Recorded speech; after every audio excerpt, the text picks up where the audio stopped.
Hi மக்களே, எல்லோருக்கும் வணக்கம். ரீதா பூக்குமார்லி.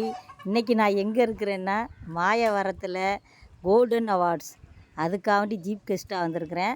நான் மட்டும் இல்லைங்க, என்னோட சேர்ந்து 2 பேர் வந்திருக்காங்க.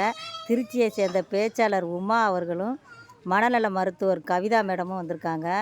நாங்கள் 3 பேரும் தான் இந்த விழாவுக்கு இன்றைக்கி ஜீப் கெஸ்ட்டாக வந்திருக்கோம். எங்கள் 3 பேரையும் ரொம்ப அன்போடு அரவணைப்பு கொடுத்தாங்க. நம்மளோட தூரிகை ஆர்டிஸ்ட் அபிநயா டீமு தாங்க இதை முதலாம் ஆண்டாக எடுத்து நடத்துகிறாங்க. முதல்ல அவங்களுக்கு வாழ்த்துக்களையும் நன்றிகளையும் தெரிவிச்சுக்கணுங்க. நான் ரொம்ப சந்தோஷமாக இருக்குது. மகளிர் தினம் அன்று சாதனை பெண்கள் யார் அவங்கள தேர்ந்தெடுத்து இந்த அவார்ட்ஸ் வழங்குறாங்க. ரொம்ப சந்தோஷமாக இருக்குது. அந்த சாதனை பெண்களோட நானும் ஒரு சாதனை பெண் அப்படின்னு சொல்லி அவார்டு வாங்குறதுல நான் பெரும் மகிழ்ச்சி அடைகிறேன்.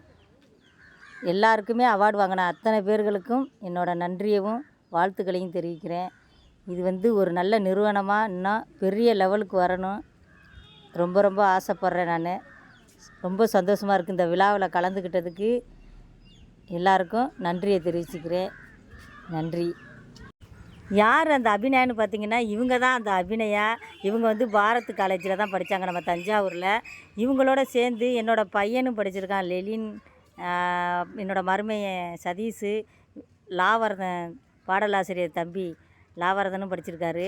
இவங்க எல்லாருமே ஒன்றா ஒர்க் பண்ணவங்க, பாரத் காலேஜில் படித்தவங்க. அந்த படித்த வகையில் நம்ம அபிநயா ஒரு தனியாக ஒரு நிறுவனம் வச்சு நடத்துகிறாங்க. அப்படிங்கும்போது ரொம்ப சந்தோஷமாக இருக்குது.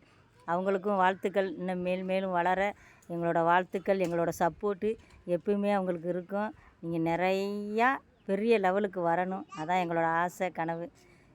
இந்த மேடம் லேட்டாக வந்தாலும் லேட்டஸ்ட்டாக வந்திருக்காங்க. இவங்களும் என்னோட ஒரு அவார்டு வாங்குறவங்க.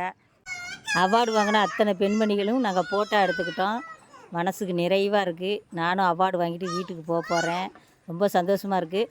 மறுபடியும் கோல்டன் அவார்ட்ஸ் நிறுவனத்துக்கு நன்றியவும் வாழ்த்துக்களையும் தெரிவிக்கிறேன். நன்றி.